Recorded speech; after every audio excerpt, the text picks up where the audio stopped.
Programme আমরা শুরু করছি। আপনারা জানেন এতদিন আমাদের জয়ন্ত দা এবং শ্যামল দা যে বক্তব্য রাখলেন, ইস্যু অফ সিটিজেনশিপ, নাগরিকত্বের প্রশ্ন এলো কারণ দেশভাগ হয়েছিল। দেশভাগ না হলে নাগরিকত্বের কোনো প্রশ্ন হতোই না। যদি ভারতবর্ষ অবিভক্ত থাকতো, এই যদি ভারতবর্ষ থাকতো, এটা পাকিস্তান, এই বাংলাদেশ, এই টোটালটাকে ছিল ভারতবর্ষ, সেটা যদি হতো তাহলে আজকের দিনে সিএএ হওয়ার প্রয়োজন ছিল না। ভারতবর্ষ ভাগ হয়েছে, আপনারা জানেন, পাকিস্তান হয়েছে, ভারতবর্ষ হয়েছে, দুটি প্রদেশ মূলত ভাগ হয়েছে, পাঞ্জাব এবং বাংলা।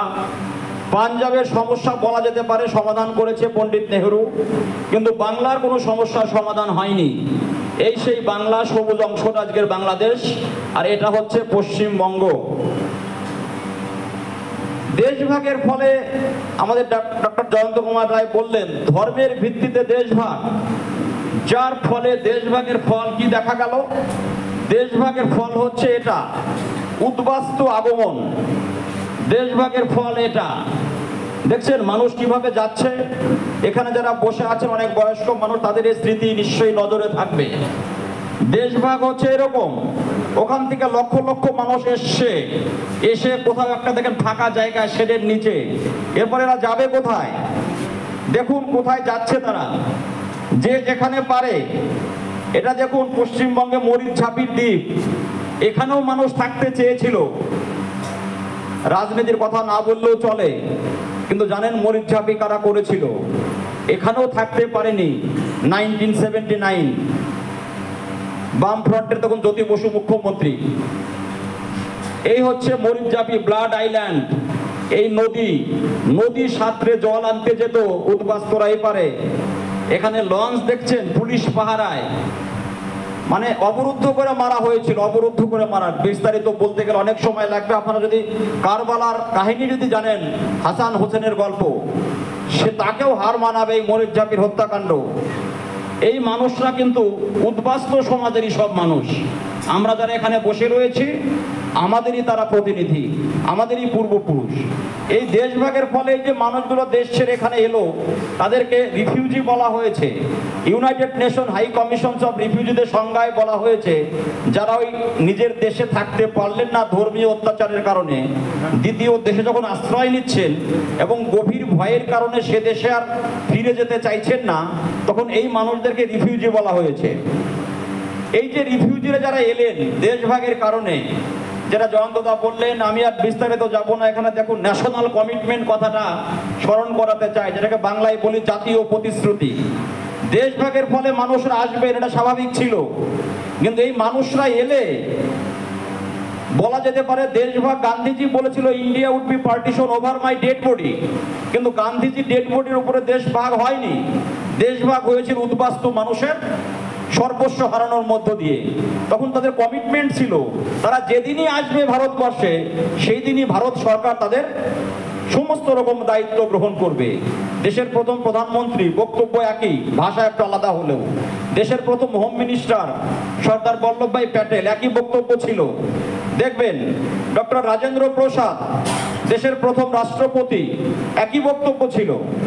দেখুন পণ্ডিত ঠাকুরদাস ভার্গব, আজকে এই যে বাংলাদেশ থেকে আসা মানুষদের চোরের মতো পালিয়ে থাকতে হয় বিদেশি তকমা নিয়ে, সেদিন তিনি বলেছিলেন কনস্টিটিউয়েন্ট অ্যাসেম্বলিতে, মনে রাখতে হবে নাগরিকত্ব নিয়ে 9ই ডিসেম্বর 1946 থেকে 24শে জানুয়ারি 1950 সাল, অর্থাৎ স্বাধীনতার 8 মাস আগে থেকে স্বাধীনতার 3 বছর পর পর্যন্ত কনস্টিটিউয়েন্ট অ্যাসেম্বলিতে যে আলোচনা হয়েছিল, দীর্ঘ সময় আলোচনা হয়েছিল নাগরিকত্ব নিয়ে।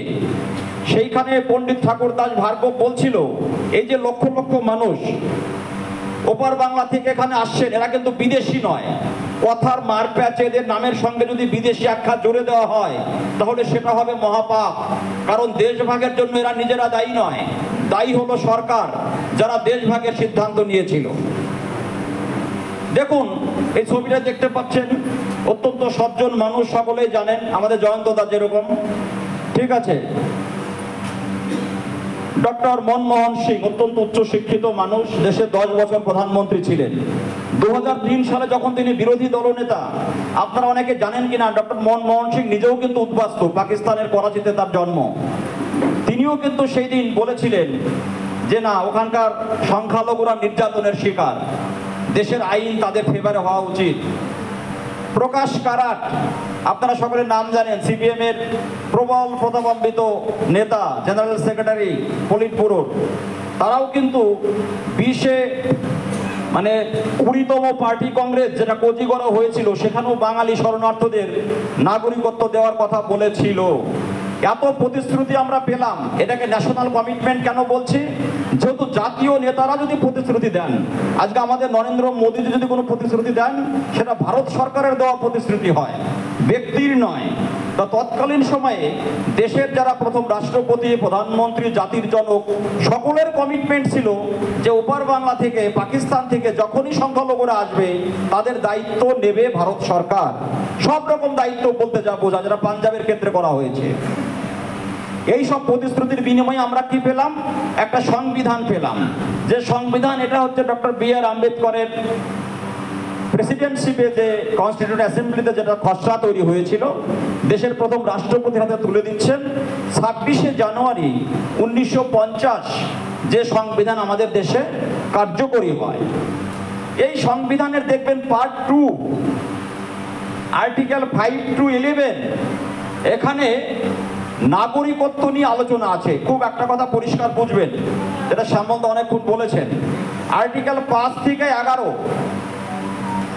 পার্ট 2-তে সিটিজেনশিপ বিষয়, আবার দেখাচ্ছি আমি, সিটিজেনশিপ নিয়ে আলোচনা রয়েছে পার্ট 2-তে 5 থেকে 11 নম্বর ধারা। এটা আমার নিজের কথা বলছি না, আমার কথা বিশ্বাস না হলে আপনারা বাড়িতে গিয়ে কনস্টিটিউশন খুলে দেখবেন। এখানে পরিষ্কার 11 নম্বর ধারায় বলা আছে, আমি এই কথাটাকে আবার হাতে লিখেছি, দেখবেন 11 নম্বর ধারায় পরিষ্কার বলা আছে যে নাগরিকত্ব কার থাকবে, কার যাবে, দেশের নাগরিকত্ব কি হবে, এই টোটাল বিষয়টাই হচ্ছে কেন্দ্রীয় পার্লামেন্টের নিয়ন্ত্রণাধীন এবং দেশের হোম মিনিস্টার সেটা কন্ট্রোল করে। এর সঙ্গে রাজ্য সরকারের, কোনো রাজ্য সরকারের এখানে কোনো সে নেই, কোনো বক্তব্য নেই। কারণ দেশটা, পশ্চিমবঙ্গটা ভারতবর্ষ নয়, কিন্তু পশ্চিমবঙ্গ অবশ্যই ভারতবর্ষের একটা অংশ। কাজে ভারতবর্ষের নাগরিকত্বের সংজ্ঞা কি হবে, কারা নাগরিক হবে, কারা নাগরিক থাকবে থাকবে না, এই সিদ্ধান্ত নেবে ভারতের পার্লামেন্ট এবং কেন্দ্রীয় স্বরাষ্ট্রমন্ত্রীর দপ্তর। এখানে দেখবেন বিভ্রান্ত করতে অনেক লোক অনেক কথা বলছে যে নাগরিকত্বটা নিঃশর্ত হওয়া দরকার ছিল। আপনাদের জ্ঞাতার্থে জানাই, 6-এর বি ধারায়, 6-এর বি, আপনারা দেখবেন এখানে লিখেছি বি, এই যে 6, rights of citizenship of certain persons who have migrated to India in the territory of India. এই যে মাইগ্রেটেড পারসন, যারা উদ্বাস্তুরা সেই দিনেও ভারতবর্ষে এসেছে দেশ স্বাধীনতার পর, সেখানে বলা হয়েছে before the 19th day of 1948, 19শে জুলাই 1948 সালের আগে যারা এসেছেন তারা অটোমেটিক নাগরিক।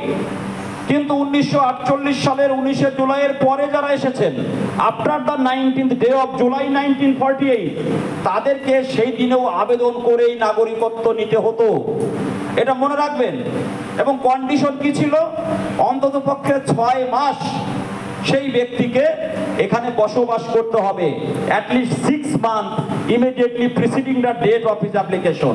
আমরা যখন নাগরিকত্বের নিয়ম বোঝাবো তখন দেখবেন এই শব্দটা লেখা আছে, immediately preceding the date of application. সেই দিন অন্ততপক্ষে 6 মাস আপনাকে কিন্তু এখানে বসবাস করতে হতো, তারপরে আবেদন করবেন, তারপরে নাগরিকত্ব পাবেন। অর্থাৎ 1948 সালের 19শে জুলাইয়ের পর যারাই এসেছেন তাদেরকেই আবেদন করে নাগরিকত্ব নিতে হতো। এটাই সংবিধানে লেখা আছে। আমরা যতই আম্বেদকর আম্বেদকর করে চিৎকার করি না কেন, আম্বেদকর সাহেবকে যারা লিখে দিয়ে যাননি যে ওখান থেকে এলেন আর আপনি নাগরিক হয়ে গেলেন, সেই কথা কিন্তু প্রথম যে কনস্টিটিউশন সেখানেও লেখা ছিল না। এটা আপনি প্রথম থেকে মনে রাখুন। কাজে সেই দিনও কিন্তু নাগরিকত্ব শর্তাধীনই ছিল, অ্যাটলিস্ট 6 মাস আপনি বসবাস করবেন। এবার আসি, এরপরে 1955 সালে আমরা দেখব একটা পূর্ণাঙ্গ প্রিন্সিপাল অ্যাক্ট অফ সিটিজেনশিপ 1995, যেটাকে আমরা বলি যে নাগরিকত্ব আইন 1955। সেই আইনে 4 ভাবে নাগরিকত্ব পাওয়ার কথা বলা আছে। Citizenship by birth, by descent, by registration, by naturalisation. অর্থাৎ কিনা সেই দিনে জন্মসূত্রে নাগরিকত্বের কথা বলা ছিল। অর্থাৎ 19শে জুলাই 48-এর পরে যদি আপনি এসেও থাকেন, আপনি যদি আবেদন করে নাগরিকত্ব নাও নিয়ে থাকেন, কিন্তু আপনার বাচ্চা যদি এখানে জন্মায়, তাহলে সে জন্মসূত্রে নাগরিক। আমরা কি দেখবো এরপরে? দেখেন, একটা কথা আপনাদেরকে বলতে চাই। আপনারা 2019 সালের সিএর নাম সবাই শুনেছেন। এই 2019 সালে সিএ হওয়ার আগে আরো 6 বার ভারতবর্ষে সিটিজেনশিপ অ্যামেন্ডমেন্ট অ্যাক্ট হয়েছে। তার নাম কি আপনারা একবারও শুনেছেন? সিএ হয়েছে, সিএ সিএ কোনোদিন তো শুনেননি। কেন শুনলেন না বলুন তো?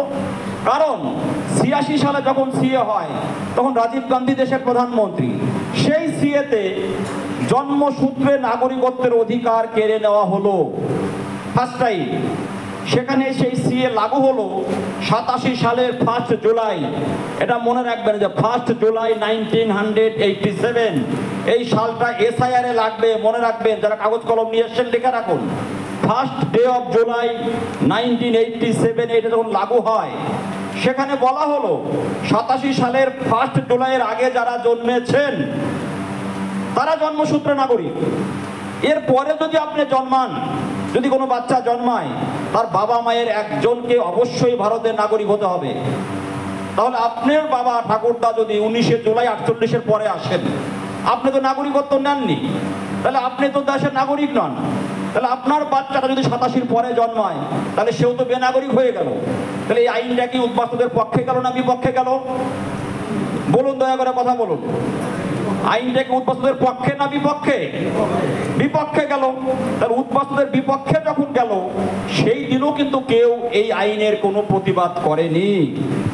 আমরা দেখব 2003 সালের আইন, যখন আজকের যিনি মুখ্যমন্ত্রী তিনি কেন্দ্রীয় মন্ত্রিসভার রেলমন্ত্রী ছিলেন, সেই দিনের আইনটা আরো বেশি কঠিন হলো। সেই আইন লাগু হলো 2004 সালের 3 ডিসেম্বর থেকে। সেই আইনে বলা হলো এরপর যদি কোনো সন্তান জন্মায়, তার বাবা মায়ের দুজনকেই ভারতের নাগরিক হতে হবে, বা একজন ভারতের নাগরিক আর একজন অবৈধ অনুপ্রবেশকারী নয়। এবার বলুন, তাহলে সেই আইনটাও কি আমাদের পক্ষে গেল না বিপক্ষে গেল? এটা তো আরো বিপক্ষে গেল, ভয়ঙ্কর বিপক্ষে, আরো বিপক্ষে গেল। 2003 সালের আইনের বিরুদ্ধে আপনি বলুন। পশ্চিমবঙ্গে 2019-এর সিএ হওয়ার পর এত মানুষের গম্ভীরাস্ত্র বিসর্জন দিচ্ছে, উদ্বাস্তুদের সর্বনাশ হয়ে গেল জন্য যারা গেল রব তুলেছে, কোন মানবতাবাদী সংগঠন, কোন জাতীয়তাবাদী সংগঠন, কোন রাজনৈতিক দল কেউ কি প্রতিবাদ করেছে? আপনারা দেখেছেন কোনোদিন? কেউ প্রতিবাদ করেনি। যার ফলে কি হলো? আমরা সকলে হয়ে গেলাম ইলিগাল মাইগ্রান্ট। কাকে বলে ইলিগাল মাইগ্রান্ট? অবৈধ অনুপ্রবেশকারী। কারণ 1948 সালের 19শে জুলাইয়ের পরে যারা আপনারা এসেছেন, পাসপোর্ট নিয়ে এসেছেন 6 মাসের জন্য, পাসপোর্ট তো সারা জীবনের জন্য দেয়নি। আপনি এলেন কিন্তু ফেরত গেলেন না, তাহলে আপনার স্ট্যাটাস কি হবে? অবৈধ অনুপ্রবেশকারী। আপনি পাসপোর্ট ছাড়া এসেছেন, এখানে এসে জমি বাড়ি কিনেছেন, চাকরি বাকরি নিয়ে বসে আছেন, আপনিও কিন্তু অবৈধ অনুপ্রবেশকারী। And অবৈধ অনুপ্রবেশকারী বা illegal migrant are not eligible for citizenship. অবৈধ অনুপ্রবেশকারীরা কখনোই নাগরিকত্বের যোগ্য নয়, আবেদন করারই যোগ্য নয়। তাহলে ভেবে দেখুন, 2019-এর সিএ পাস হওয়ার আগে যারা আপনারা এখানে বসে আছেন, যারা জিন্দাবাদ জিন্দাবাদ করছেন, ভেবে দেখুন তারা সকলেই আপনারা ছিলেন অবৈধ অনুপ্রবেশকারী। বুঝতে পারছেন? এই অবৈধ অনুপ্রবেশকারীর বিরুদ্ধে এরা মনে রাখবেন যে উত্তরবঙ্গে বাস করেন আপনারা। উত্তরবঙ্গ মূলত আমাদের রাজবংশী সমাজের মানুষের আদি জন্মভূমি, তারা প্রথম থেকে এখানে থাকে। উত্তরবঙ্গের রাজবংশী সমাজের মানুষের কাছে আমি উদ্বাস্তু সমাজের পক্ষ থেকে আপনাদেরকে বলবো, কৃতজ্ঞ থাকবেন। এরা যদি মনে করতো আপনার বিরুদ্ধে বাংলাদেশে অভিযোগ নিয়ে মামলা করতো, আপনারা একটা লোক থাকতে পারতেন না এখানে। এই কথাটা মনে রাখবেন, খুব স্পষ্ট করে বলে দিচ্ছি আপনাদেরকে আর কি। তাদের প্রতি কৃতজ্ঞ থাকবেন, তাদেরকে চোখ রাঙিয়ে কখনো কথা বলবেন না। এই মানুষরা আমাদেরকে এত সাহায্য করেছে, এত উপকার করেছে, না হলে আমরা এখানে টিকতে পারতাম না, এটা মনে রাখবেন। এই ইলিগাল মাইগ্রান্ট হয়ে আমরা এখানে বসবাস করছি। কেউ দোতলা তিনতলা বাড়ি করেছেন, কেউ স্কুলে চাকরি করছেন, কলেজে চাকরি করছেন, বিশ্ববিদ্যালয়ে চাকরি করছেন, এরা কিন্তু কেউ অভিযোগ করেনি। এই যে উদ্বাস্তু মানুষ যারা ইলিগাল মাইগ্রেন্ট ছিলেন, এই মানুষদের নাগরিকত্ব দেওয়ার জন্য নরেন্দ্র মোদী ক্ষমতায় এসেছে 2014 সালে। এখানে মনে রাখেন, যারা বলেন আইনটা 2014 সাল কেন, এটা 2024 সাল কেন হলো না, 2025 সাল কেন হলো না, তাদের জন্য উত্তর হচ্ছে এই, এখানে লেখা আছে 7 সেপ্টেম্বর 2015। এই 7 সেপ্টেম্বর 2015 সালে নরেন্দ্র মোদী ক্ষমতায় আসার পর, তখন রাজনাথ সিং স্বরাষ্ট্রমন্ত্রী ছিলেন, একটা অর্ডার পাস করেন। সেই অর্ডারে বলা হয়েছে হিন্দু, শিখ, বুদ্ধিস্ট, জৈন, পার্সি, খ্রিস্টান এবং পাকিস্তান, বাংলাদেশ, আফগানিস্তান থেকে যারা এসেছেন তাদেরকে অবৈধ অনুপ্রবেশকারী থেকে অব্যাহতি দেওয়া হলো। মনে রাখেন, এটা ছবি তুলে নিয়ে যান, বাড়িতে গিয়ে প্রমাণ করবেন। আমি একটা কথা যদি ভুল বলে থাকি, আপনারা আমাকে যা শাস্তি দিবেন মাথা পেতে নেব। এখানে আমি কোনো রাজনৈতিক দলের প্রচার করতে আসিনি, যেটা সত্যি কথা সেটা বলতে এসেছি। এই যে করলেন তিনি, সেটা এটা করে কি বোঝালেন, যে আপনারা যারা অবৈধ অনুপ্রবেশকারী হিসাবে বংশ পরম্পরায় বসবাস করছিলেন, আপনাদের সেই অবৈধ অনুপ্রবেশকারী থেকে সেই গলার যে শিকল ছিল সেটা খুলে দিলেন। আপনি আর অবৈধ অনুপ্রবেশকারী থাকলেন না। অবৈধ অনুপ্রবেশকারী থাকাকালীন আপনি নাগরিকত্বের আবেদনও করতে পারবেন না, যোগ্যতা নেই আপনার আবেদন করার। কিন্তু এইবার আপনি আবেদনটা করতে পারবেন। কিন্তু আবেদন যে করবেন, আবেদন করার মতো দেশে কোনো আইন আছে নাকি আপনার জন্য? কোনো আইন তো নেই। তার জন্যই হচ্ছে নাগরিকত্ব আইন করা হলো। সেই আইনে কি করা হলো, সেই আইন যখন তৈরি হয়, আপনাদেরকে আমি বলি, এটা একটা আমার নিজের লেখা প্রধানমন্ত্রীকে চিঠির একটা অংশ। আমি নিজে উদ্বাস্তু সমাজের মানুষ, আমি খুব উদ্বিগ্ন ছিলাম যে আইন তো তৈরি হবে, সেই আইনে কি হবে। এখানে দেখবেন লেখা আছে, আমরা যারা ওপার বাংলা থেকে এসেছি তাদের সন্তানরা যারা এখানে স্কুলের পরীক্ষায়, কলেজ পরীক্ষায়, ইউনিভার্সিটি পরীক্ষায় পাস করেছে, তাদের Aadhaar card, voter card, PAN card, ration card সব করেছে, যারা রাজ্য সরকার, কেন্দ্রীয় সরকারের চাকরি করে, তারা যদি উদ্বাস্তু হিসাবে আবার নাগরিকত্বের আবেদন করে, নাগরিকত্বের আবেদন করা মানে তো আপনি নাগরিক নন তাই আবেদন করছেন। তাহলে আমি যদি নাগরিক না থাকি তাহলে আমি চাকরি করছিলাম কেমন করে? আমি যদি নাগরিক না হই তাহলে আমি জমি কিনছিলাম কেমন করে? আমি যদি নাগরিক না হই তাহলে আমি বাড়ি ঘর করলাম কেমন করে? তাহলে আমাদের অবস্থা কি হবে? Will his or her job remain intact? Please clarify this point. এই যেখানে ওটাকে আমি লিখে দিয়েছি, দেখুন, যে যারা এসেছেন, পাশ করেছেন, সব কিছু আছে, চাকরি করে, তারা যদি আবেদন করে তাহলে সেই মানুষদের ভবিষ্যৎ কি হবে? এটাই তো বিরোধীরা প্রচার করে। তাদের আগে এই প্রশ্ন আমি তুলে আমাদের বিজেপির 18 জন সাংসদের কাছে পাঠিয়েছিলাম। বিজেপি নামটা বলতেই হচ্ছে এই কারণে, মতুয়া মহাসংঘের প্রোগ্রামে এসেও, কারণ এটা ঘোষিত ছিল বিজেপি একমাত্র রাজনৈতিক দল যে আইনটা করবে, আর সমস্ত রাজনৈতিক দলের ঘোষিত কর্মসূচি তারাই আইনটার বিরুদ্ধে, তারা আইনটা করতে দেবে না। কাজে অন্য এমপিদের কাছে গিয়ে তো আমার কোনো লাভ হবে না, কাজে বিজেপির এমপিদের কাছেই পাঠিয়েছিলাম। এবং বালুরঘাটের সাংসদ ডক্টর সুকান্ত মজুমদার এই পয়েন্টটা পড়ে আমাকে বলেছিলেন যে বাবুলাল দা, এটা আপনি সরাসরি দেশের প্রধানমন্ত্রী, স্বরাষ্ট্রমন্ত্রীকে পাঠান, কাজ হবে কিন্তু তাতে। এবং এটা পাঠাবার পর আমরা দেখবো যখন আইনটা তৈরি হয়, এই আইনটা আপনারা পড়ে দেখবেন, এটা এমনভাবে আইনটা তৈরি করা আছে যে লাস্টের টুকুন খুব গুরুত্বপূর্ণ। Further provided that the person who makes the application for citizenship under this section shall not be deprived of his rights and privileges to which he was entitled on the date of receipt of his application on the ground of making such application. এটার বাংলা বললে মানে দাঁড়ায় হচ্ছে এই সংশোধনী আইন অনুসারে যিনি আবেদন করবেন, আবেদন করার দিন যিনি রিসিপ্টটা হাতে পেলেন, সেই সময় পর্যন্ত আপনি যা যা অধিকার এবং সুযোগ সুবিধা ভোগ করছিলেন তার কোনোটার থেকে আপনি বঞ্চিত হবেন না। ভেবে দেখুন, আইনটার মানে মোটিভটা বুঝুন যে আপনাকে কতখানি প্রোটেকশন দিয়েছে। আপনি আবেদন করুন, আপনি ইলিগাল মাইগ্রেন্ট, আমরা জানি দেশভাগের ফলে আপনারা একটা পরিস্থিতির মধ্যে আসতে বাধ্য হয়েছেন।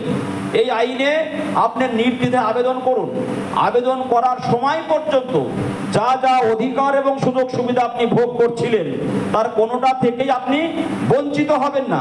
এখানে আইনে আরো বলাও রয়েছে, বাংলাদেশি হিসাবে আপনার বিরুদ্ধে যদি কোনো মামলা করে থাকে, যদি ক্রিমিনাল প্রসিডিং শুরু হয়ে থাকে আপনার বিরুদ্ধে, আপনি আবেদন করার সঙ্গে সঙ্গে সেটা খারিজ হয়ে যাবে আপনার বিরুদ্ধে, ওই মামলা টিকবে না। শুধু তাই নয়, আরো বলা হয়েছে আপনি যদি আবেদন করেন, আপনার বিরুদ্ধে যত অভিযোগই থাকুক না কেন, আপনার এই আবেদন কিন্তু কি হলো রে, আপনার এই আবেদন কিন্তু বাতিল করতে পারবে না কোনো সরকারি আধিকারিক। কোনো সরকারি আধিকারিকের কোনো ক্ষমতা নেই এই আবেদন বাতিল করা। পৃথিবীতে একমাত্র আইন, আপনি যেখানে আবেদন করেন হয় আবেদন অ্যাকসেপ্ট হবে না হয় রিজেক্ট হবে, কিন্তু এটা একমাত্র আইন করেছে উদ্বাস্তুদের জন্য যে আইনে আপনার আবেদন রিজেক্ট হবে না। ভেবে দেখুন, রিজেক্ট হবে না। আপনি রিসিপ্টটা হাতে পেলেই আপনার সমস্ত অধিকার এবং কি হলো, আপনার সমস্ত অধিকার এবং সুযোগ সুবিধা যেমন ছিল তেমনই থাকবে, আপনি সেখান থেকে বঞ্চিত হবেন না। আইন তেমন ভাবে বলা আছে। ঢিল হচ্ছে কেন?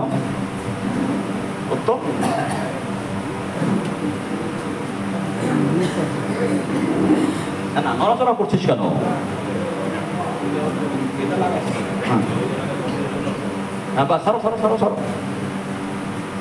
আচ্ছা, সিএ কি যদি প্রশ্ন হয়, হোয়াট ইজ সিএ? সিএ কিছুই না, খুব সংক্ষেপে সিএ কেমন ভাবে বলা হয়েছে যে বাংলাদেশ, পাকিস্তান, আফগানিস্তান থেকে যারা এসেছেন, হিন্দু, শিখ, বৌদ্ধ, জৈন, শিখ, খ্রিস্টান, পার্সি, এই 6টি সম্প্রদায়ের মানুষ, এবং যারা 31শে ডিসেম্বর 14 সালের আগে এসেছেন with valid document, without valid document, যেভাবে আসুন না কেন, সেই মানুষদের নাগরিকত্ব দেওয়ার আইন। এটা মনে রাখতে হবে, এই আইনের সঙ্গে কোনো মুসলমান সমাজের মানুষ বা এই দেশের যারা আগে থেকেই বসবাস করছেন বা এই দেশে যারা জন্মেছেন তাদের কোনো সম্পর্ক নেই। এই আইনটা শুধুমাত্র স্পেসিফিক্যালি যারা ওখান থেকে এসেছেন 1914 সালের 31শে ডিসেম্বরের মধ্যে, তাদের জন্যই শুধুমাত্র আইন। আমি আবার বলছি, এই আইনটা শুধুমাত্র 2014 সালের 31শে ডিসেম্বরের মধ্যে যদি আপনি এসে থাকেন আপনার জন্যই আইন। আপনার ছেলে যদি এখানে জন্মায় তার জন্য আইনটা নয়, যারা এসেছেন তাদের জন্য, যারা এদেশের আগে থেকেই বসবাস করে বা আমাদের মুসলিম ভাইয়েরা, বন্ধুরা যাদেরকে নানান রকম ভাবে উত্ত্যক্ত করা হয়, তাদের সঙ্গে এই আইনের কোনো সম্পর্ক নেই। এই আইন তাদের স্পর্শ করছে না। এবার একটা বিষয়টা হচ্ছে এমন, আমি মতুয়া মহাসংঘ থেকে বলতে এসেছি যে এরকম একটা আইন হলো, হঠাৎ করে এরকম একটা আইন নরেন্দ্র মোদী করতে গেলেন কেন? এর পিছনের ইতিহাস কি আছে? ইতিহাস হচ্ছে এটা, এর পিছনে আছে দীর্ঘ সংগ্রামের ইতিহাস। আপনারা দেখছেন প্রিয়ার ঠাকুর, ইনি নাম হচ্ছে জগৎ কল্যাণ প্রমথ রঞ্জন ঠাকুর। উনি উদ্বাস্তু হিসেবে যখন এখানে আসেন, তিনি নিজেও কিন্তু কনস্টিটিউয়েন্ট অ্যাসেম্বলির মেম্বার ছিলেন, এবং তিনি এখানে এসেই সারা জীবন লড়াই করেছেন এই উদ্বাস্তু মানুষের নাগরিকত্বের জন্য, উদ্বাস্তু মানুষের অধিকারের জন্য। 2003 সালের যে আইনটি তৈরি হয়, যেখানে বাবা মার দুজনেরই নাগরিকত্ব হতে হবে, সেই সময় তার বিরুদ্ধে সুব্রত ঠাকুর, বর্তমান অল ইন্ডিয়া মতুয়া মহাসংঘের মহাসংঘাধিপতি, তিনি 4 দিন অনশন করেছিলেন এর বিরুদ্ধে, উদ্বাস্তু বিরোধী আইনের বিরুদ্ধে। আপনারা এই ছবিটা দেখতে পাচ্ছেন, মাঝখানে বড় মা বীণা পানি দেবী, তিনি স্বর্গীয় প্রমথ রঞ্জন ঠাকুরের স্ত্রী, এবং এদিকে তার ছেলে মঞ্জুল কৃষ্ণ ঠাকুর আর এক ছেলে কপিল কৃষ্ণ ঠাকুর, ইনি মুকুল রায়, ইনি গৌতম দেব। তারিখটা দেখেন 28শে ডিসেম্বর 2010, নাগরিকত্বের দাবিতে মতুয়া মহাসমাবেশ, সভাপতি বড় মা বীণা পানি দেবী, একই মঞ্চে গৌতম দেব ও মুকুল রায়। খুব সিগনিফিকেন্ট এই ছবিটা। ছবিও তো কথা বলে, ছবিও কিন্তু ইতিহাস। অর্থাৎ নাগরিকত্বের যে প্রয়োজন আছে, মতুয়া বাড়ির পীঠস্থান অল ইন্ডিয়া মতুয়া মহাসংঘ এবং বীণা পানি দেবী, তিনি এই বৃদ্ধ বয়সেও 2010 সালে 28শে ডিসেম্বর কলকাতার মেট্রো চ্যানেলে মতুয়া মহাসমাবেশ করেছিলেন নাগরিকত্বের দাবিতে। এবং তাদের দাবি যে যথাযথ, সেটা স্বীকৃতি দিতে এবং মতুয়া ভোট যাতে তাদের পক্ষে পাওয়া যায় সেই জন্য এই মুকুল রায় এবং গৌতম দেব দুজনে হাজির হয়েছিলেন। এ দুটো নাম সেই দিনে খুব গুরুত্ব ছিল, কারণ তখন মুকুল রায় মমতা ব্যানার্জির একেবারে দক্ষিণ হস্ত এবং সিপিএম এর যাবার সময়ে গৌতম দেব প্রদীপ নেভার আগে যেরকম জ্বলে ওঠে, গৌতম দেব সেইভাবে জ্বলে উঠেছিলেন। তারা সেদিন প্রতিশ্রুতি দিয়েছিলেন 2011 সালের নির্বাচনে যে 42 জন এমপি হবেন, যে দলেরই হোক না কেন, তারা দিল্লিতে গিয়ে নাগরিকত্ব আইন সংশোধন করে এদের ফেভারে আইন তৈরি করবেন। অর্থাৎ নাগরিকত্ব যে প্রয়োজন, নাগরিকত্ব আইন সংশোধন করার দরকার আছে, সেইটা কিন্তু আজকের আমাদের পশ্চিমবঙ্গের যারা শাসক দল এবং তার আগের যারা শাসক দল তারা সকলেই কিন্তু স্বীকার করেছেন। কিন্তু আমরা কি দেখব, আইন যখন পাস হবে তারা তার বিরোধিতা করছেন। আপনারা ছবিটা দেখতে পাচ্ছেন, ছবিটা চেনা যাচ্ছে? হ্যাঁ, কমিটমেন্ট অফ নরেন্দ্র মোদী। আমরা আগে ন্যাশনাল কমিটমেন্টের গল্প শুনেছি, গান্ধীজি, নেহরুজি, প্যাটেলজি। এটা নরেন্দ্র মোদীর কমিটমেন্ট ছিল বিফোর দি পার্লামেন্ট ইলেকশন 2014 সালের এমপি ভোটের আগে নরেন্দ্র মোদীজি ঠাকুরনগর ঠাকুরবাড়িতে এসে বড় মা বীণাপানি দেবীর সামনে হাত জোর করেছিলেন এবং হাত জোর করে কথা দিয়ে গেছিলেন যে তার নেতৃত্বে সরকার গঠন হলে, বিজেপি ক্ষমতায় এলে নাগরিকত্ব সমস্যার সমাধান করবেন। এই প্রতিশ্রুতি নরেন্দ্র মোদী দিয়ে গিয়েছিলেন। এবং আজকে এমনি লোকে কথা বলে না, মোদীজির প্রতিশ্রুতি মানেই গ্যারান্টি পুরো হওয়ার প্রতিশ্রুতি। উনি যেটা বলেন সেটা করেন, সেটা আমার পছন্দ হতেও পারে, আপনার নাও হতে পারে, কিন্তু যেটা বলবেন সেটা করবেন। আমরা অন্তত পক্ষে উদ্বাস্তু সমাজ তার প্রমাণ পেয়েছি। দেখুন, এই সেই নরেন্দ্র মোদী কোভিডের সময় তিনি ওরাকান্দিতে গিয়ে আমাদের যেখানে ঠাকুরনগরের মতুয়া সমাজের পীঠস্থান, সেখানে তিনি গেছেন শ্রদ্ধা জানাতে। আজকে মতুয়া সমাজের নেতৃত্বকে মনে রাখতে হবে। আপনারা যতই জিন্দাবাদ জিন্দাবাদ করুন না কেন, আজকে মতুয়া সমাজ গোটা পৃথিবীতে যে জাগরণ পেয়েছেন, যে জায়গা পেয়েছেন, যে মর্যাদা পেয়েছেন, নরেন্দ্র মোদীর মতো প্রধানমন্ত্রী ঠাকুরনগর ঠাকুরবাড়িতে এবং ওরাকান্দির ঠাকুরবাড়িতে যাওয়ার পর গোটা পৃথিবীর নজর কিন্তু পড়েছে যে মতুয়া নামে একটা সম্প্রদায় আছে যাদেরকে প্রধানমন্ত্রী এত সম্মান দেয়, মর্যাদা দেয়। ভারতবর্ষের প্রধানমন্ত্রী যাদের সম্মান দেয়, তো স্বাভাবিকভাবে অন্য সমাজের মানুষ তাদের তো সম্মান দেখাবে, এটা খুব স্বাভাবিক ব্যাপার, এটা মনে রাখতে হবে। এইবার দেখুন, এটা আরেকটা খুব গুরুত্বপূর্ণ একটা ছবি। উনি ঠাকুরদা পিয়ার ঠাকুর যে কাজ শুরু করেছিলেন, উনি ঠাকুমা এবং দাদা হয়ে শান্তনু ঠাকুর মহাশয় তিনি কিন্তু এই কাজটা শেষ করলেন। 2019-এ যখন আইন হয় তখন তিনি মেম্বার অফ পার্লামেন্ট, আজ যখন আইনটা লাগু হচ্ছে তখন তিনি মন্ত্রী।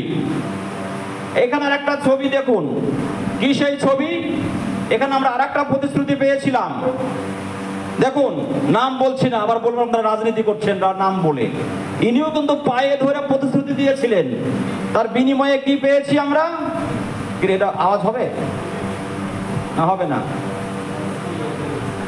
শুনছে না? রঘুচাঁদ গরুচাঁদ, বুঝলেন তো? পিছন তাকে বলছে কি ঠিক বলছি তো? মানে এই হচ্ছে সম্মান, এই হচ্ছে পার্থক্য। তো দেখুন, অমিত শাহজি কি বলেছিলেন, সিএ হলে আপনাদের কি প্রোটেকশন পাবেন। আমি বিস্তারিত যেতে চাইছি না। এই ছবিটা চিনতে পাচ্ছেন? এটা চেনা যাচ্ছে? এটা ডক্টর জয়ন্ত কুমার রায়। ডক্টর জয়ন্ত কুমার রায় আমাদের জলপাইগুড়ি লোকসভা সাংসদ, যিনি আজকে এখানে উপস্থিত আছেন। তিনি ঘটনাচক্রে একটা ঐতিহাসিক চরিত্র আমাদের কাছে, উদ্বাস্তু সমাজের কাছে। কারণ ডক্টর জয়ন্ত কুমার রায় তিনিও 2019 সালে লোকসভার সাংসদ ছিলেন এবং সিএ আইন পাশ করাবার ফেভারে তিনিও তার মূল্যবান ভোটাধিকার প্রয়োগ করেছেন। জলপাইগুড়ির উদ্বাস্তু সমাজ, আপনারা ডক্টর জয়ন্ত কুমার রায়ের কাছে চিরকৃতজ্ঞ থাকবো। আমরা এই প্রতিশ্রুতি দিতে পারি তো উদ্বাস্তু সমাজের পক্ষ থেকে? এই আইন, ঐতিহাসিক আইন তৈরি করার ক্ষেত্রে ডক্টর জয়ন্ত কুমার রায়ও কিন্তু একটা ভোট দিয়েছেন। এটা তো সত্যি কথা না মিথ্যে কথা? আচ্ছা, আইন তো হলো, যারা প্রতিশ্রুতি দিয়েছেন আইন দরকার, তারা এবার বিরোধিতায় নামলেন না। আপনার আইন এটা লাগবে না তো? কেন লাগবে না? বলছে আপনার আধার কার্ড আছে। দেখেন, আধারের পিছনে পরিষ্কার লেখা আধার পরিচয়ের প্রমাণ, আধার নাগরিকত্বের প্রমাণ নয়। আমার কথা নয়, আপনি বাড়ির দিকে আধার কার্ড দেখবেন পেছনে কি লেখা আছে, বলছে আপনার ভোটার কার্ড আছে, ভোটার কার্ডে দেখবেন কি লেখা আছে এখানে। আপনার কাছে এই কার্ড আছে মানে এমন কোনো নিশ্চয়তা নেই যে আগামী দিনের ভোটার তালিকা আপনার নাম থাকবে। এই কালকে এটা পত্রিকা 8ই আগস্ট সুপ্রিম কোর্ট বলেছে, বোম্বে হাইকোর্ট বলেছে আধার কার্ড কোনো প্রমাণই নয়। কমিশনের কথায় সুপ্রিম রায়, প্রশ্ন বোম্বে হাইকোর্টেও, এগুলো দিয়ে প্রমাণ হবে না। এখানে বলছে আধার এগুলো শুধু পরিষেবা পাওয়ার জন্য। তাহলে বলছে নাগরিক কিভাবে হবেন? এখানে বলছে ভারতের নাগরিক কারা এবং কিভাবে হবেন সেটা নাগরিকত্ব আইনে লেখা আছে। অর্থাৎ আধার ভোটার নাগরিকত্বের প্রমাণ, এটা নাগরিকত্ব আইনে লেখা নেই। নাগরিকত্ব আইনে কি লেখা আছে যারা শ্যামল দাও বক্তৃতায় বলেছেন, সেই নাগরিকত্ব আইন অনুযায়ী আপনাকে নাগরিক হতে হবে। ওই ভেলকিবাজি কথাতে আপনার চলবে না কিন্তু, আর কি বুঝতে পারছেন? এইবার দেখুন আমরা কি বলবো, এটা verdict of honourable high court Calcutta, আলো রানী সরকার ভার্সেস স্বপন মজুমদার। জাস্টিস বিবেক চৌধুরী তিনি রায় দিয়েছিলেন আলো রানীর নাগরিকত্ব বাতিল হয়ে গিয়েছিল। বনগাঁ দক্ষিণের বিধানসভা তৃণমূলের ক্যান্ডিডেট ছিলেন স্বপনদার বিরুদ্ধে, শিক্ষার্থীরা জানেন। এখানে হাইকোর্ট বলেছে it is needless to say that a passport, voter ID card, PAN card, Aadhaar card are not documents of citizenship of India. এগুলো থাকলে ভারতের নাগরিক হওয়া যায় না। তাহলে ভারতের নাগরিক হতে গেলে নাগরিকত্ব আইন মেনেই নাগরিক হতে হবে। এবার মাননীয়া বলছেন আধার কার্ড ভোটার কার্ড থাকলেই নাগরিক। তিনি যখন তার পঞ্চায়েতে ইলেকশনের সময় অ্যাডভার্টাইজমেন্ট দিচ্ছেন 3/4/24 সালে, এখানে এলিজিবিলিটি ক্রাইটেরিয়ায় বলছে citizen of India as defined in part 2 of the constitution of India. Constitution প্রথমে দেখালাম আপনাদের পার্ট 2, অর্থাৎ 19শে জুলাই 1948 সালের পরে যদি আপনি এসে থাকেন আবেদন করে নাগরিকত্ব নিতে হবে, তবেই আবেদন করবেন। ব্যাপারটা বুঝছেন? তাহলে এটার মানে দাঁড়াচ্ছে উদ্বাস্তু সমাজের ছেলে মেয়েরা কোনোদিন আবেদনই করতে পারবে না চাকরির জন্য। আবার সেই সমাজের প্রতিনিধিরা আপনারা জিন্দাবাদ জিন্দাবাদ করছেন। একবার প্রশ্ন করবেন না নিজের কাছে? আরে জানার চেষ্টা করুন, না জানলে কোনো অপরাধ নাই। জানুন, তারপরে বুঝুন কে আপনার ভালো চাইছে। এই দেখুন সেই সময়ের একটা নাগরিকত্বের সার্টিফিকেট 84 সালের, সেই দিনেও কিন্তু সেখানে তার বাংলাদেশের কোথায় জন্ম কোথায় ঠিকানা লেখা ছিল। আজকের আইনেও সেটা লেখা আছে। আজকের দিনেও এটা একটা সিটিজেনশিপ সার্টিফিকেট পাওয়া গেছে। এবং এটা দেখুন আমার ছবি, আমি নিজে আবেদন করেছি। আমি নিজে বিশ্ববিদ্যালয়ে চাকরি করি, আপনারা জানেন, অনেকেই জানেন অনেকেই জানেন না। আমি মনে করি দেশের সরকার যে আইন করেছে যে you will not be deprived of your rights and privileges to which you are entitled for the making such application on the date of receipt application. আমি রিসিপ্ট কপি পাওয়ার দিন পর্যন্ত যা অধিকার ভোগ করতাম সেই অধিকার থেকে আমাকে বঞ্চিত করবে না সরকার বলেছে। সেইটার উপর ভরসা করে আমি নিজে চাকরিজীবী হিসাবে আমি প্রথম আবেদন করেছি। এবার আপনারা বলতে পারেন আপনি তো, আমি যদি আবেদন না করতাম আপনারা আমাকে প্রশ্ন করতেন, আপনি তো মশাই করেননি, আমাদেরকে করতে বলছেন কেন? আপনাদের সামনে আমি দৃষ্টান্ত রাখার জন্য বলছি, আমি নিজে আবেদন করেছি। যদি আইনের যদি বাস্তবতা না থাকতো, এই আইন যদি মিথ্যে হতো, তাহলে কি সরকার আমাকে ছেড়ে দিত? অন্য লোকেরা আমাকে ছাড়তো? কথাটা বুঝতে পারছেন? এটা পরিষ্কার করে আপনাদেরকে বলতে চাইছি আমি। তাহলে এতক্ষণ যে আলোচনাটা আমরা করলাম, এই আলোচনাটা সময় লাগবে, কিন্তু এর থেকে কম করে বললে আমার মনে হয় বোঝানো যাবে না, আর একটু ধীরে বললে ভালো হতো। বিষয়টা হচ্ছে প্রথমে আপনাকে সিদ্ধান্ত নিতে হবে যে আপনি আবেদন করবেন কি করবেন না। আপনি কি আবেদন করবেন কিনা সেই মানসিক প্রস্তুতি দরকার। আপনার মনে হাজারটা প্রশ্ন আছে, যে কেউ বলছে আমার বাবা তো 60 সালে এসছে, আমার তো অনেক কিছু আছে, আমার কি আর লাগবে? আমি এতক্ষণ যে আলোচনাটা করলাম সেই আলোচনার পরিপ্রেক্ষিতে আপনাকে সিদ্ধান্ত নিতে হবে যে আপনি আবেদন করবেন কি না। যদি আপনি আবেদন করেন, যদি সিদ্ধান্ত নিয়ে থাকেন যে আপনি আবেদন করবেন, তাহলে তার জন্য হচ্ছে পরবর্তী পদক্ষেপ কিভাবে আবেদন করবেন। আমি কি বোঝাতে পারছি কথাটা? প্রথম পয়েন্ট হচ্ছে যে আমি